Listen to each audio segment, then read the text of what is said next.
Existe uma teoria sobre a evolução da espécie humana que diz que fomos os únicos hominídeos que sobreviveram ao chamado funil genético. De onde vem essa história? Bem, hoje em dia temos a possibilidade de sequenciar e medir o DNA de qualquer ser vivo. Uma coisa que os cientistas perceberam é que havia mais diversidade de DNA entre um grupo de chimpanzés na África, apenas um grupo com cerca de 50 indivíduos, do que entre os 7 bilhões de seres humanos no planeta. Nós somos muito mais homogêneos geneticamente do que qualquer outro primata. Adicionalmente, o estudo da evolução humana mostra que, até algum tempo atrás, havia diversas espécies de hominídeos. Nós não éramos os únicos macacos pelados que andam em duas pernas no planeta. Havia várias outras espécies, neandertais, denisovanos, australopitecos e por aí vai. No entanto, hoje só existimos nós. Uma das grandes explicações possíveis para isso é que há coisa de 70 mil anos atrás,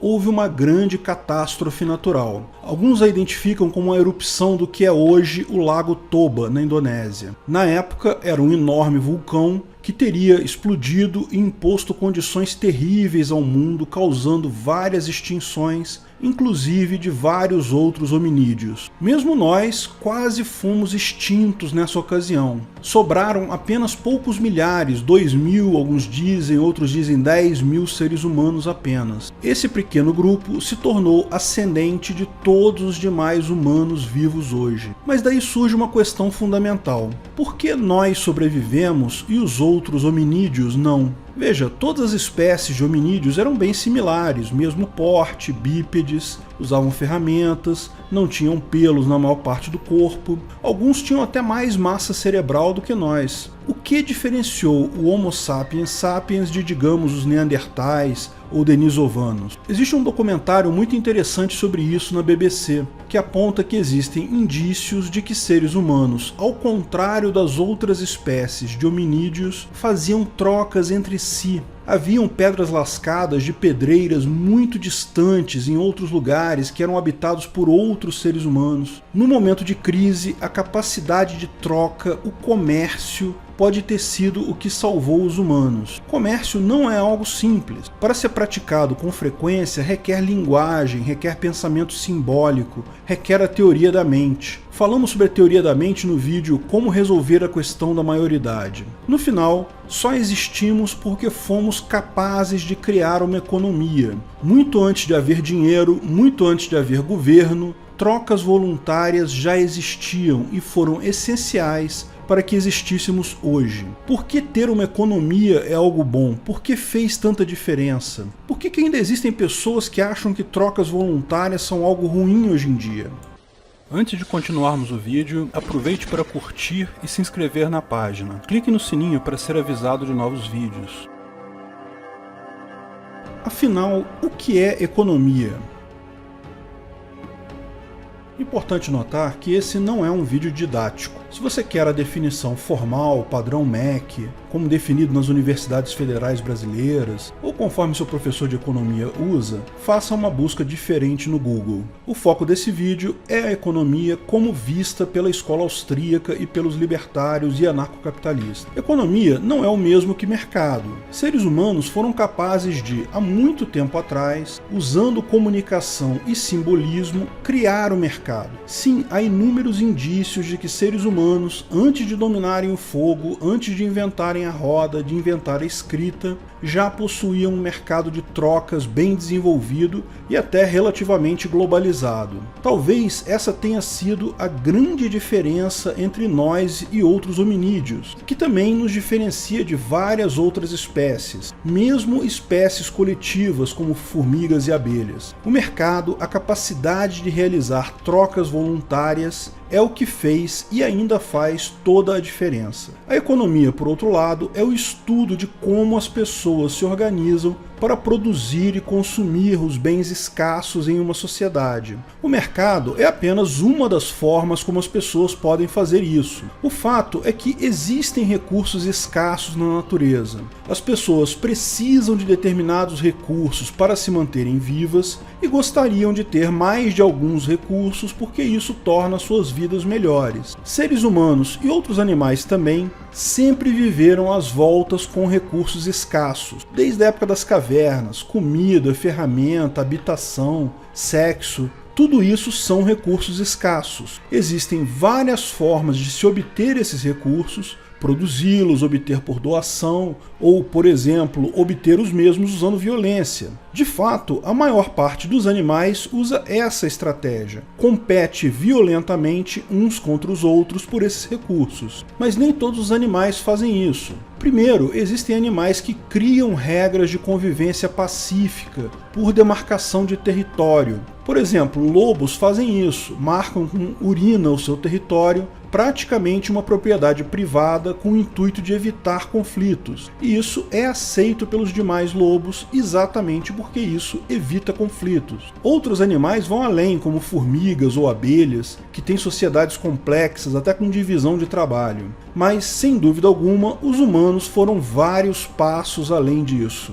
Ao usarem comunicação, acordos, contratos, valores simbólicos, dinheiro e diversos outros elementos, criaram formas totalmente inéditas para lidar com esse problema fundamental. Existem recursos cuja quantidade disponível não é suficiente para atender à vontade de todas as pessoas que querem tais recursos. É necessária, portanto, uma forma de coordenar o uso de tais recursos escassos ou então de definir alternativas para que a sociedade funcione de forma adequada e pacífica. Esse assunto sobre como o dinheiro e sociedades definem a alocação de recursos já foi tratado por filósofos desde a antiguidade. Sempre houve curiosidade sobre comércio, dinheiro, como essas coisas funcionam, mas ainda era tudo considerado parte da filosofia. A economia, como a conhecemos hoje, como um ramo à parte do conhecimento humano, é bem mais recente. Apenas no século XVIII o assunto passou a ser tratado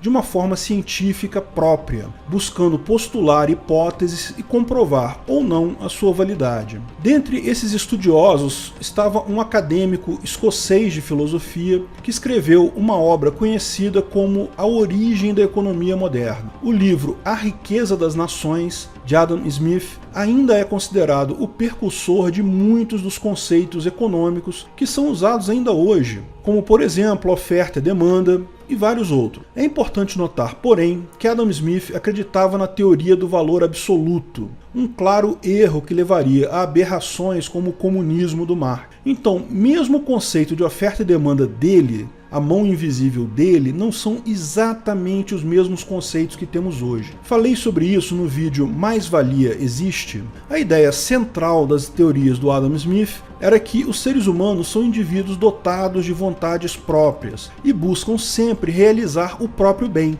Trabalham, fazem comércio, sempre com o objetivo de melhorar a sua própria vida. Porém, ao fazerem isso, acabam gerando o bem para toda a sociedade, posto que o trabalho feito, o comércio realizado, beneficiou também outras pessoas. Essa é a mão invisível do mercado. Adam Smith reconheceu que a oferta e a demanda geravam um efeito de estabilidade, que fazia com que o mercado tendesse sempre ao equilíbrio.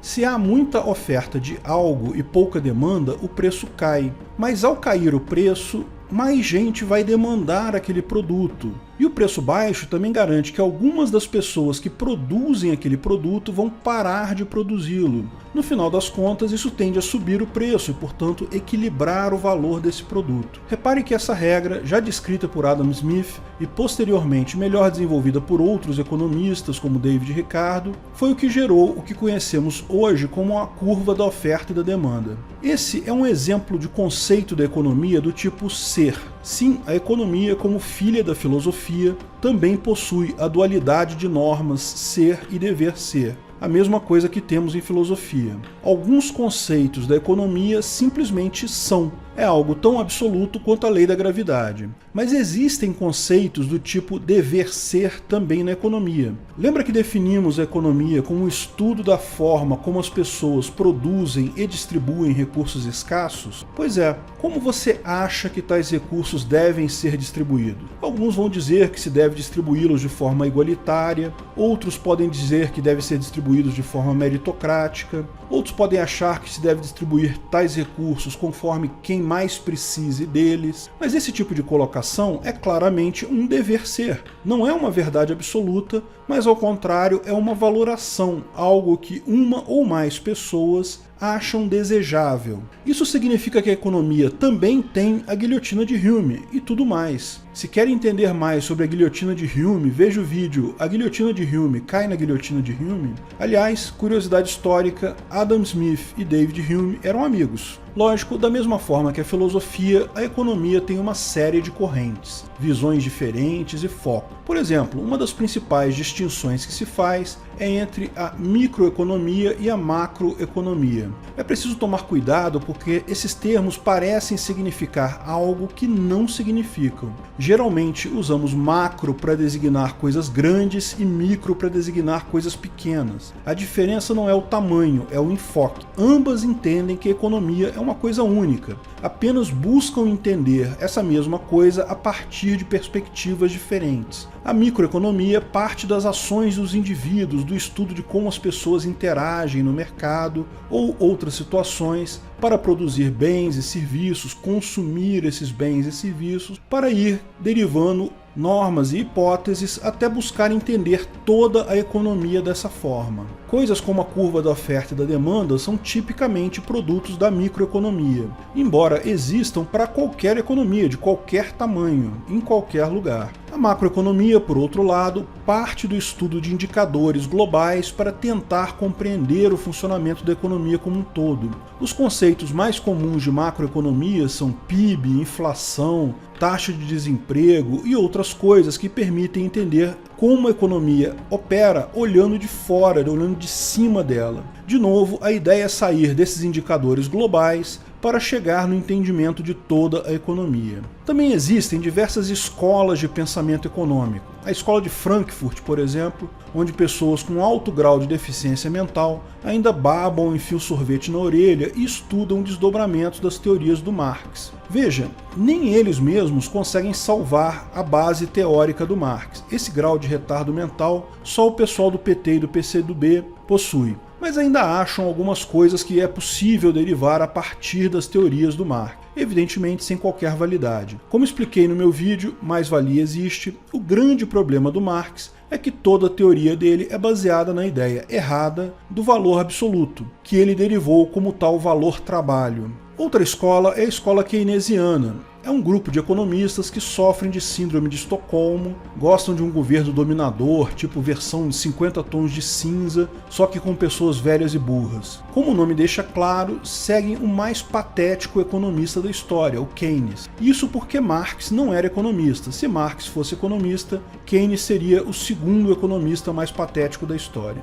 Basicamente, o retardado do Keynes tinha várias ideias toscas acerca de como o mercado é imperfeito, e isso gerava problemas monetários e que a solução para isso era o governo imprimir e injetar dinheiro na economia. Todas as vezes que os planos de Keynes foram tentados, deram merda. Tipo Marx. Implementaram os planos de Keynes na crise de 29. E o que aconteceu? A crise durou 15 anos para acabar, devido justamente às besteiras ditas pelo Keynes. Não tivessem feito nada, teria acabado mais rápido essa crise, como acabaram mais rápido todas as crises que vieram antes dela. Falei sobre essas teorias furadas do Keynes no vídeo Quem Causou a Crise de 29. As aplicações mais recentes das teorias do Keynes aqui no Brasil foram com o Guido Mantega, que destruiu a nossa economia por toda uma década. Só síndrome de Estocolmo ou sadomasoquismo explica por que algumas pessoas de mente mais frágil ainda levam Keynes a sério. Mas não são todos os economistas que têm problemas mentais e taras sexuais mal explicadas. Existem alguns relativamente sãos, embora ainda tenham problemas com o pai ausente. conheça a Escola de Chicago. Um dos grandes nomes dessa escola é o economista Milton Friedman.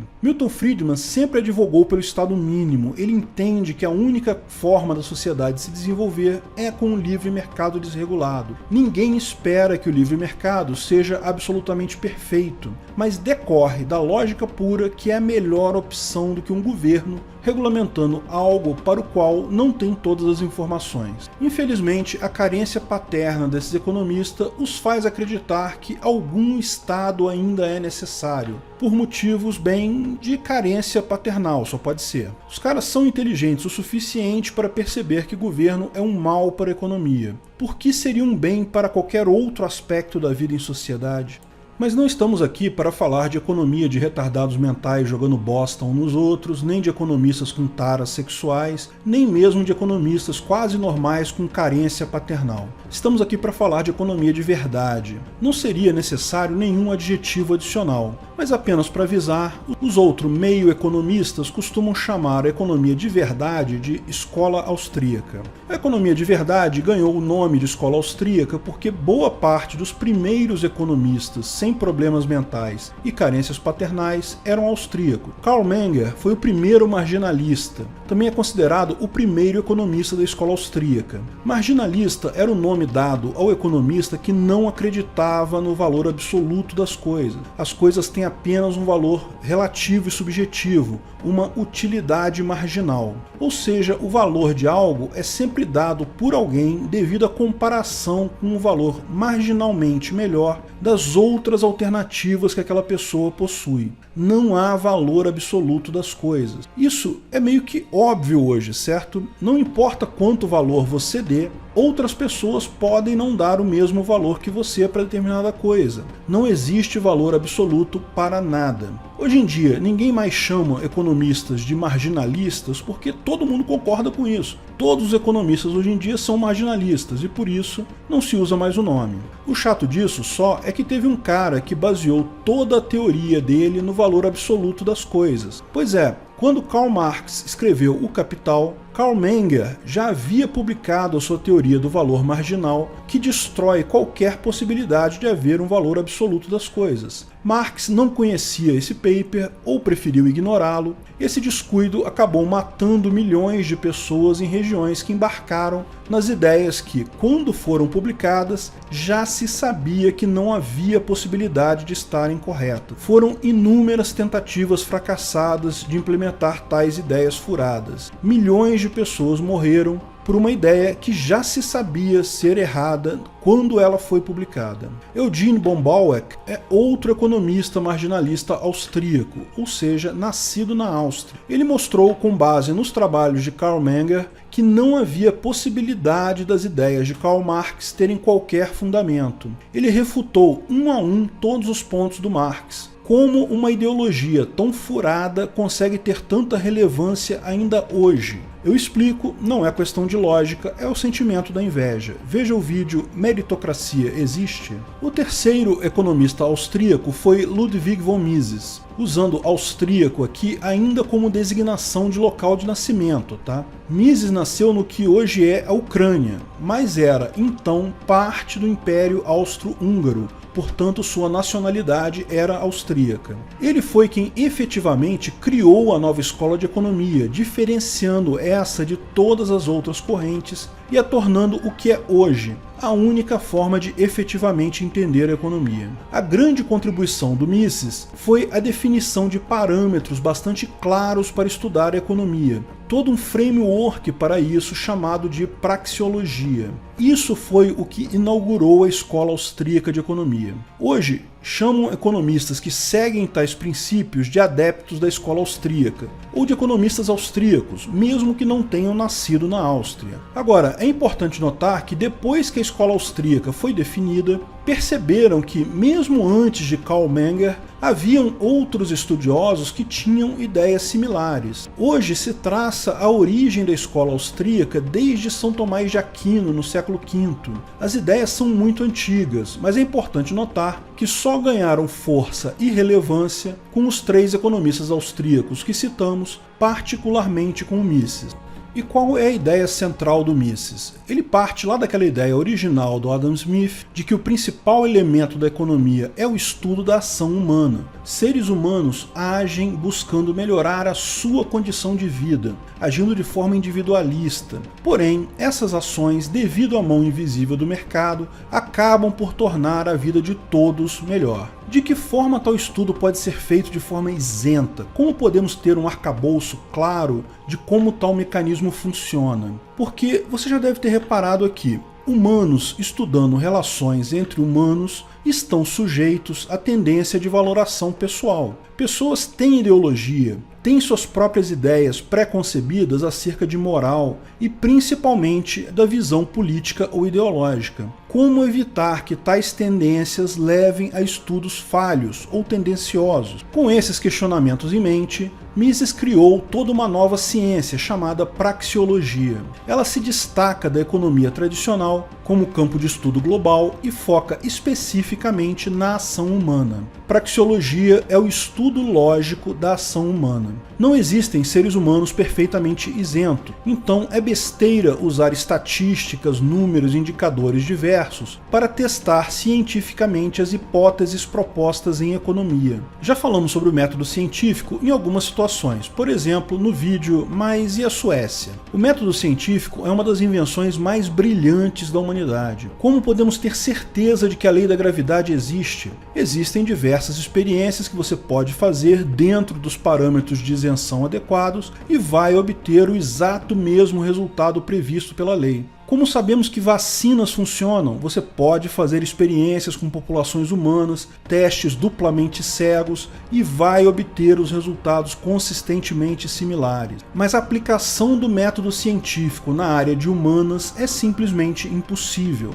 Não existem experiências reproduzíveis possíveis em história, direito, economia ou qualquer área de humanas. Alguém pode tecer uma hipótese econômica, digamos que emitir mais dinheiro é algo bom, como de forma simplificada foi o que o Keynes disse. Como podemos testar tal hipótese? Precisaríamos de um grande número de países similares que receberam tal incentivo, contrastando com um igual número de países que não receberam tal incentivo. Mantidas todas as demais condições econômicas idênticas, isso deveria se mostrar através de covariância. Mas ora, isso não existe, não há como criar 100 Brasis, em 50 deles fazer tal medida, nos outros 50 não fazer tal ação e verificar a covariância na prática. Pegar países diferentes, épocas diferentes, te sujeita a resultados imprecisos, porque outras variáveis econômicas são diferentes. Por mais que se tome cuidado de considerar tais outras variáveis no tratamento estatístico dos dados, é impossível que o pesquisador conheça todas elas. Fatalmente haverá alguma subjetividade no estudo.